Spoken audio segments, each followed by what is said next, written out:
All right, hey everyone, Matt with the Relief Valve Podcast. Just an update here with the breaking news that came out yesterday, which was the Supreme Court decided that these left-wing activist judges don't have the authority to shoot down the President of the United States, and they put a stop to that.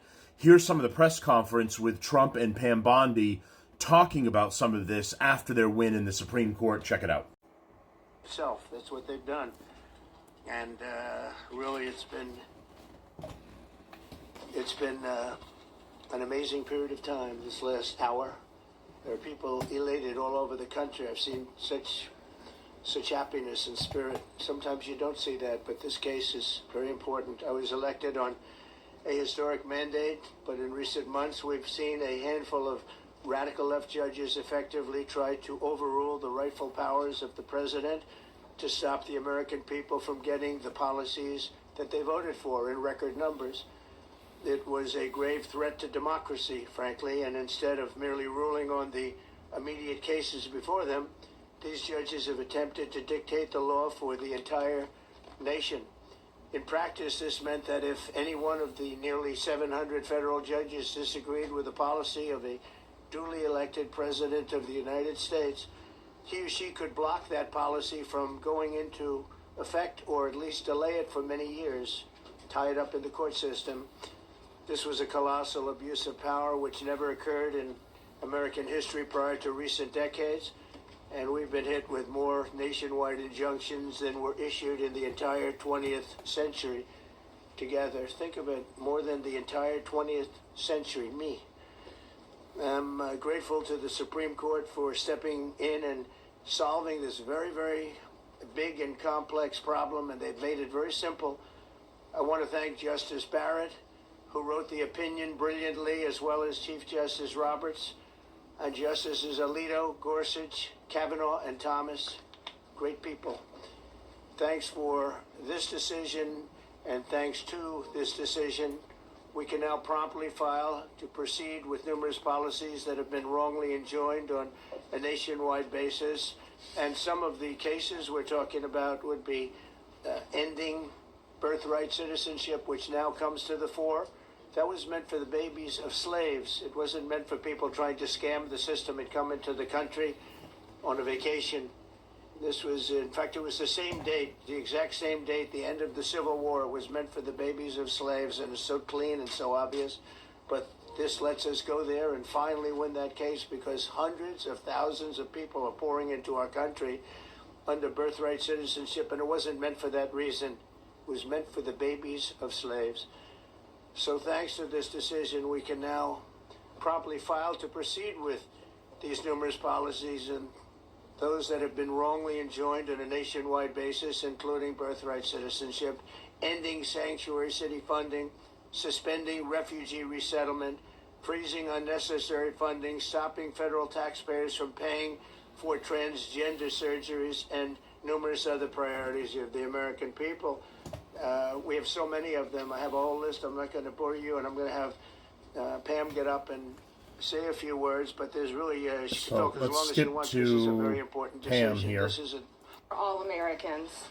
Americans are finally getting what they voted for. No longer will we have rogue judges striking down President Trump's policies across the entire nation. No longer. Today, in the 6-3 opinion, Justice Barrett correctly holds that the district court lacks authority to enter nationwide or universal injunctions. These lawless injunctions gave relief to everyone in the world instead of the parties before the court. As the Supreme Court held today, they turned district courts into the imperial judiciary. Active liberal judges have used these injunctions to block virtually all of President Trump's policies. To put this in perspective, there are 94 federal judicial districts. 5 of those districts throughout this country held 35 of the nationwide injunctions. Think about that. 94 districts, and 35 out of the 40 opinions with nationwide injunctions came from 5 liberal districts in this country. No longer. These injunctions have blocked our policies from tariffs to military readiness to immigration to foreign affairs, fraud, abuse, and many other issues. The judges have tried to seize the executive branch's power, and they cannot do that. No longer. No longer. And on immigration, on a side note, today marks 2,711 arrests on these terrorists and these gangs. Total arrest today with HSI investigations. And thank you, Stephen Miller. Thank you to Homeland Security. Thank you to everyone working hand in hand with the FBI on all of these transnational gangs. TDA has been a huge terror to our country, as well as MS-13, as well as Sinaloa cartels. No longer. No longer. These injunctions have allowed district court judges to be emperors. They vetoed all of President Trump's power, and they cannot do that. This has been a bipartisan problem that has lasted 5 presidential terms, 5 different presidents, and it has ended today. We will continue to fight for President Trump's policies. I want to thank the Office of White House Counsel, Dave Warrington. You and your staff have been incredible. Our Solicitor General's office, John Sowers, Sarah Harris, and Todd Blanche and Emil Bovey. Todd's going to say a few words because we've it is the president's authority under his executive branch to do everything to fight for the American people, and he will continue to do that. That's why he was overwhelmingly elected. Thank you. Thank you. Today's a great day for the rule of law. It's a great day for the Justice Department, and it's one that's been a long time coming, and one that every American should have been waiting for with bated breath. And so I echo what the president said and Attorney General Bondi, that the Supreme Court did a great thing today, not only for this administration. So he's going to speak about I think this was a transgender book ban in schools. For the injunctions case, we would be here talking about another great decision that came down today, the trans books case, which restores parents' rights to decide their child's education. Seems like a basic idea, but it took the Supreme Court to set the record straight, and we thank them for that. And now that ruling allows parents to opt out of dangerous trans ideology and make the decisions for their children that they believe is correct. And so we thank the Supreme Court for that. There's been multiple decisions over the past several weeks that just show why this nationwide injunction ban had to happen. For example. Okay, so there you go. First, you had several that kind of got it handed down that are really good. First, it's these lower level courts which should not have the right to stop the president of the United States at all. They should be handling their districts in their city and what's pertinent to that state that they're in. Not being able to shoot down on the federal level actions and executive orders by the president of the United States. So that was absolutely ridiculous. That means any asshole activist judge can just decide, well, I don't like how things are going, so I'm going to put the brakes on the president of the United States who is elected by the people.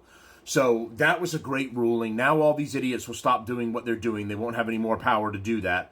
And Trump can keep going through with his executive orders and deporting people. The other stuff with the transgender, if you've got concerns there, you can pull your kids out of that class or out of that school. It should have already been the case. I don't know how it isn't.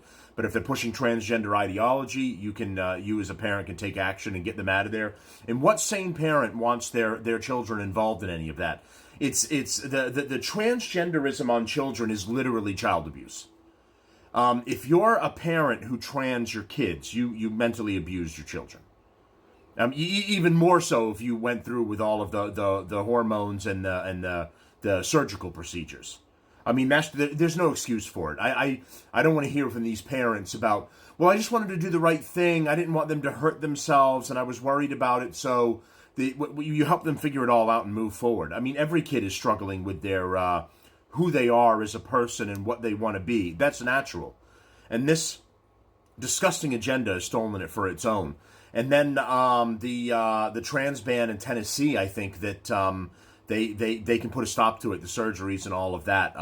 That went through in the Supreme Court as well. So it's up to the states if they want that garbage or not. And if the voters of that state don't want it and they don't want people being trans and nobody should be, then the voters in that state should have the right to say, yeah, I'm all set with it, I'm done. So the Shitbag Roundup will be tomorrow. So stay tuned, guys, and I'll see you guys then for more.